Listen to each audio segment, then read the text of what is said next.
Shalom, di video singkat ini saya akan menjelaskan tentang kecerdasan buatan AI, yaitu masa depan teknologi dan masyarakat. Sebelum saya menjelaskan, saya akan memperkenalkan nama lengkap saya, Sumiati Mersilende, Prodi S1 Pendidikan Agama Kristen. Kecerdasan buatan AI telah menjadi salah satu teknologi paling revolusioner dalam sejarah manusia dengan kemampuan untuk meniru kecerdasan manusia dalam berbagai bidang seperti pengenalan pola, pembelajaran, dan pengambilan keputusan. Yaitu yang pertama, latar belakang kecerdasan buatan AI. Kecerdasan buatan AI telah berkembang sejak tahun 1950 dengan konsep awal yang dikembangkan oleh Alan Turing. Namun AI berkembang pada tahun 1980 dengan adanya teknik machine learning yang mungkin sistem AI belajar dari data. Yang kedua, dampak kecerdasan buatan AI bagi gereja dan iman Kristen. Kecerdasan buatan AI telah membawa dampak signifikan bagi gereja dan iman Kristen, termasuk peningkatan efisiensi pelayanan. AI dapat membantu gereja dan tugas-tugas administratif, pengelola data jemaat, dan penyediaan sumber daya rohani digital. Yang kedua, pengembangan spiritual. AI dapat membantu hamba Tuhan dalam mengembangkan spiritual jemaat melalui analisasi data dan personalisasi pesan. Yang ketiga, tantangan etis. AI juga menimbulkan pernyataan etis seperti apakah AI dapat mengganti peran hamba Tuhan dan bagaimana memastikan bahwa AI digunakan untuk kebaikan bersama. Namun, gereja juga perlu mempertimbangkan dampak negatif AI seperti potensi penggantian peran manusia dan dehumanisasi. Pandangan gereja tentang kecerdasan buatan AI. Gereja Katolik telah mengeluarkan dokumen yaitu Antiqui and Nova yang membahas tentang etika AI dan meningkatkan pentingnya transparansi, akuntabilitas, dan tanggung jawab dalam pengembangan dan penggunaan AI. Dengan demikian, kecerdasan buatan AI dapat menjadi alat yang berguna bagi gereja dan iman Kristen jika digunakan dengan bijaksana dan tanggung jawab. Yang ketiga, definisi perkembangan teknologi AI. Perkembangan teknologi AI, yaitu kecerdasan buatan, adalah proses evaluasi dan kemajuan dalam bidang ilmu komputer yang memungkinkan mesin untuk meniru kecerdasan manusia seperti pengenalan pola, pembelajaran, penalaran, dan pengambilan keputusan.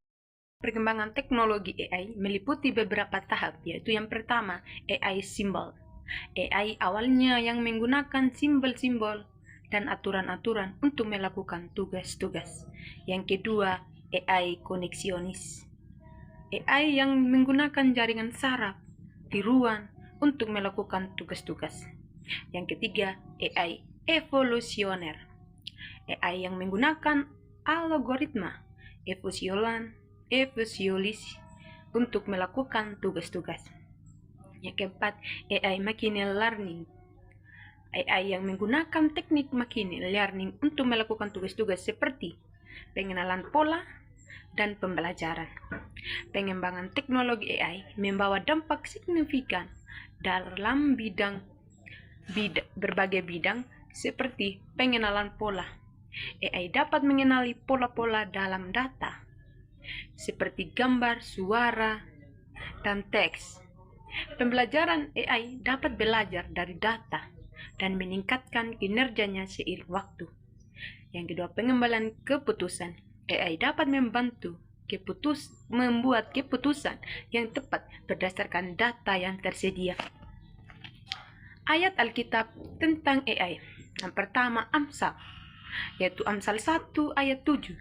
Takut akan Tuhan adalah permulaan pengetahuan. Ini berarti kemajuan teknologi termasuk AI harus kembali pada hulunya, yaitu untuk kemuliaan Tuhan. Yang kedua, Kejadian 1 ayat 27 yang berbunyi, maka Allah menciptakan manusia itu menurut gambarnya. Menurut gambar Allah diciptakannya dia, laki-laki dan perempuan diciptakannya mereka, menunjukkan bahwa manusia memiliki kemampuan untuk menciptakan, merancang, dan mengembangkan dunia di sekitar mereka, termasuk AI. Yang ketiga, Korintus, yaitu 1 Korintus 10 ayat 23 berbunyi, segala sesuatu yang diperolehkan, tetapi bukan segala sesuatu yang berguna.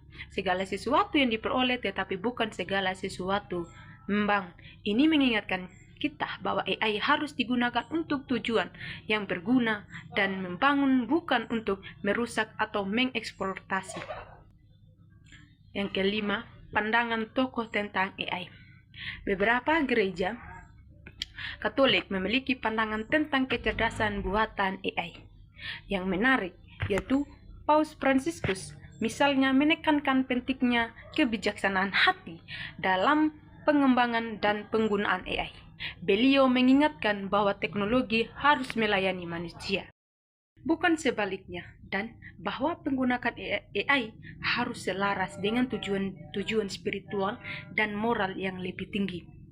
Yang kedua, Pastor Augustus Sampine Davies, utusan Tanah Suci untuk berbicara tentang AI, mengkritisi gagasan bahwa AI harus menjadi public goodness.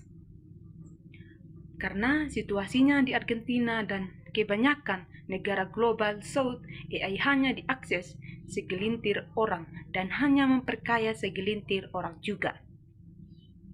Yang ketiga, Gereja Katolik juga telah mengeluarkan dokumen penting tentang AI seperti Aquen N. Nova yang membahas hubungan antara kecerdasan buatan dan kecerdasan manusia. Dokumen ini menekankan pentingnya transparansi, akuntabilitas, dan keadilan dalam pengembangan dan penggunaan AI. Yang keenam, refleksi kecerdasan buatan AI, masa depan teknologi dan masyarakat. Kecerdasan buatan AI telah menjadi bagian integral dari kehidupan kita sehari-hari dan dampaknya akan terus meningkat di masa depan.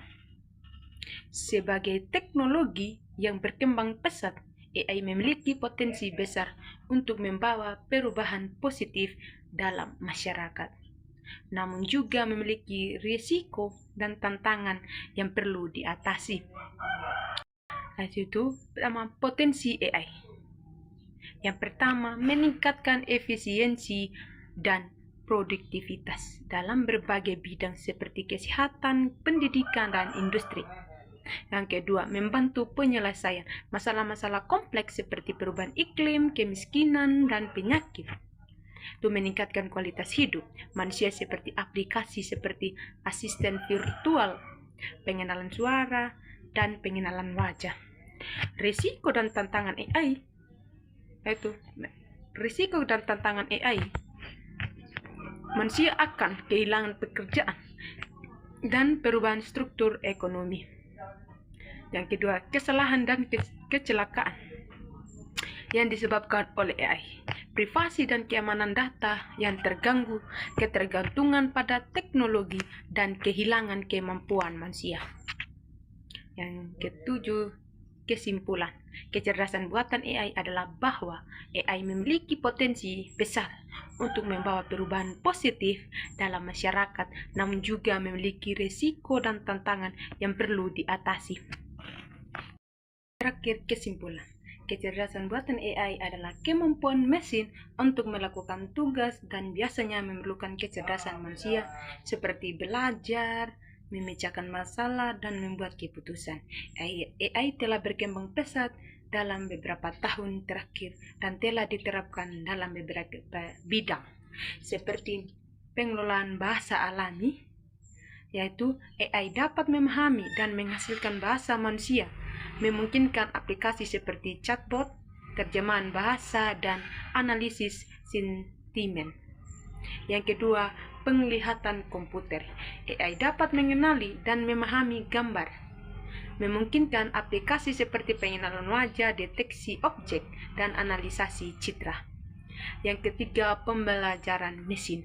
AI dapat belajar dari data dan meningkatkan performanya seiring waktu dan mungkin aplikasi seperti prediksi, klarifikasi, dan rekomendasi. Yang keempat, robotika. AI dapat mengontrol robot dan memungkinkan mereka melakukan tugas yang kompleks seperti navigasi dan manipulasi objek. Adapun manfaat AI yang pertama, meningkatkan efisiensi. AI dapat melakukan tugas yang berulang untuk membebaskan manusia untuk melakukan tugas yang lebih kreatif dan strategi.